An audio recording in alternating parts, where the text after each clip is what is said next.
What's up, folks? This is Josh back here from Inside Wrestling Truth. I'm gonna do a few of these SummerSlam reviews up until SummerSlam, like I always do. Tonight, we're gonna be doing SummerSlam 1998. Beforehand, let me address some things. I just want to let you know that this is my channel, and I'll say what I want on this channel. And there's really three things you can do if you don't like what I got to say.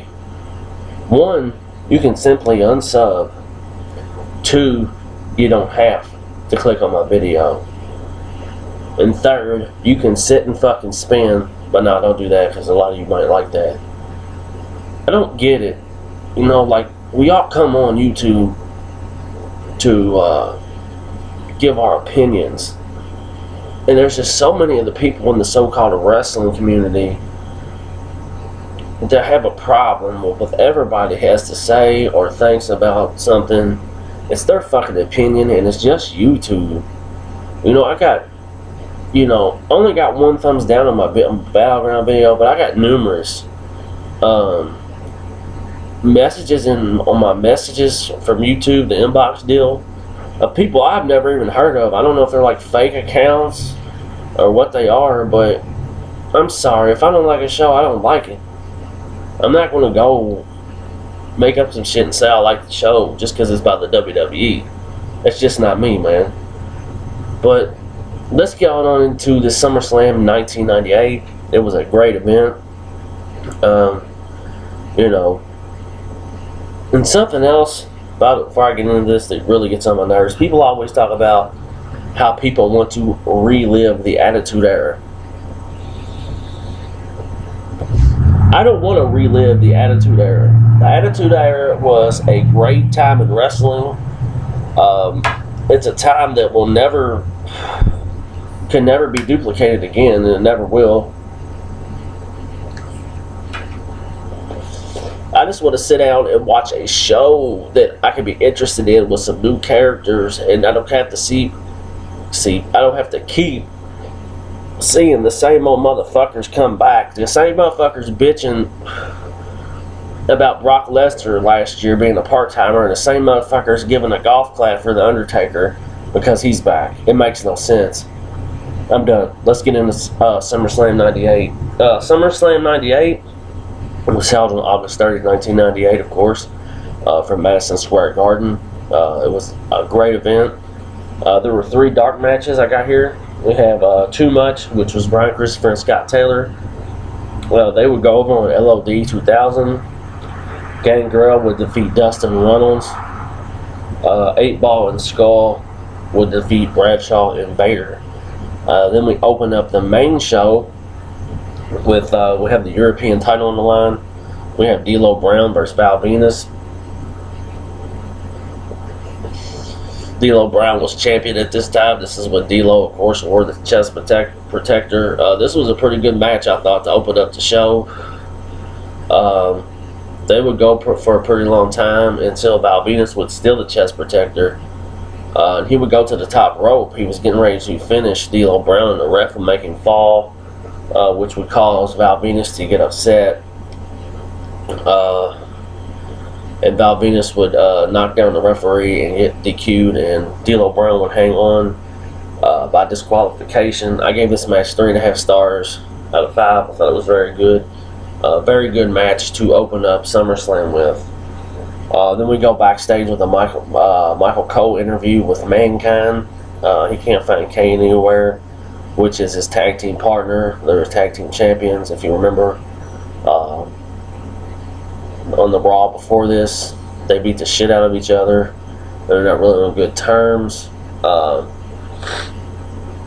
Then we go to a tag team match. We have the Oddities versus Kantai with Taka Michinoku and Funaki and some other Japan wrestlers versus the Oddities. This match was just goofy. ICP was here for this one. This match got 2 stars out of 5. It just wasn't very good. It's more of an entertainment deal. We have Earthquake, who was in all these as Goga back then, lost a lot of weight and wore a mask. but this was more of an entertainment match, I guess you would say. But I give it 2 stars out of 5. You have hair versus hair match. You have Jeff Jarrett with Southern Justice, who used to be the Godwins, but instead they wear suits now. And early in the week, or was it Sunday Night Heat, they had cut the Fink's hair, shaved his hair, had all his hair off, and he would come out with X-Pac. So it'll be Jeff Jarrett versus X-Pac. This match was pretty good as well. I gave it 3 stars out of 5. Jeff Jarrett would try to pick up the win by smashing the guitar, but X-Pac would counter and hit Jeff Jarrett with the guitar and pick up the 1, 2, 3. Southern Justice would try to get him out of the ring, but out would come the Outlaws. The Headbangers, Draws, I think, was it even there? They would all cut Jeff Jarrett's hair. Funny stuff, man. Good match, though. I gave it 3 stars out of 5. We have another Rock interview talking about the match later on with Triple H. We have a mixed tag match. We have Mark Merrill and Jacqueline versus Sable and Edge. This match was decent, I guess. Young Edge was in this match with Mark Merrill and the Chicks. Not a whole lot there. I gave it 3 out of 5. It was better than I thought it would be. Then we have the Lions Den match. This wasn't in Madison Square Garden. This was at some theater, Madison, in New York. I can't really remember the name, but it's Owen Hart versus Ken Shamrock. If you remember the storyline, this is when they brought in Dan Severn to train Owen Hart. This match just surprised me. I thought it would be like a, I thought this match would be a failure, but it was actually pretty good. I give it 3.5 stars out of 5. A very good technical match if you like that kind of wrestling, which I like. Ken Shamrock will pick up the win. Very good match. This is when Owen was in the Nation.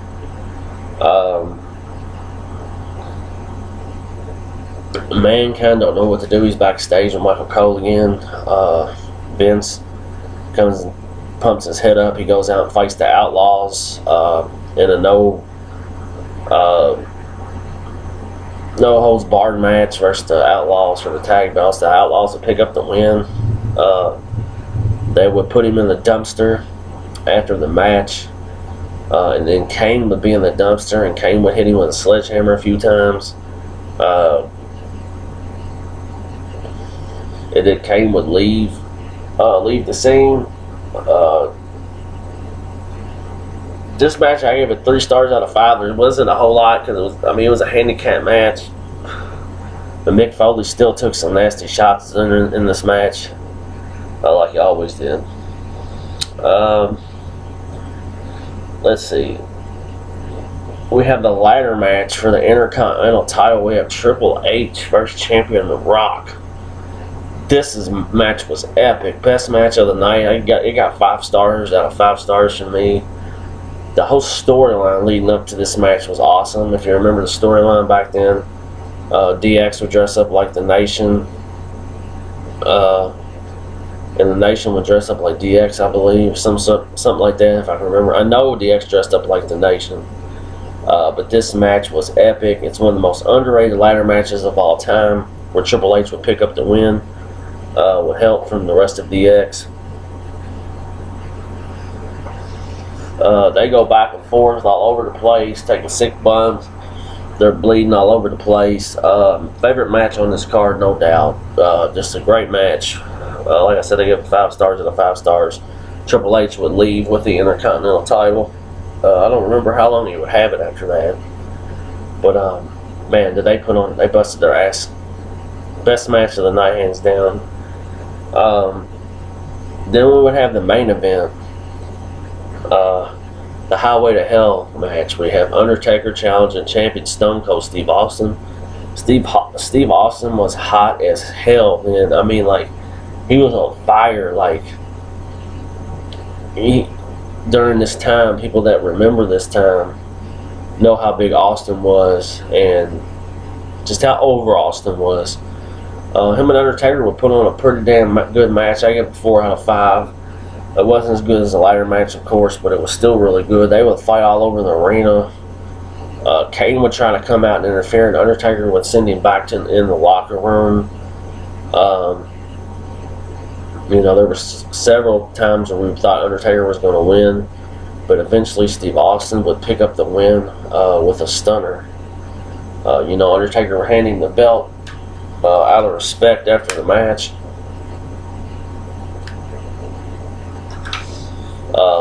And it was cool.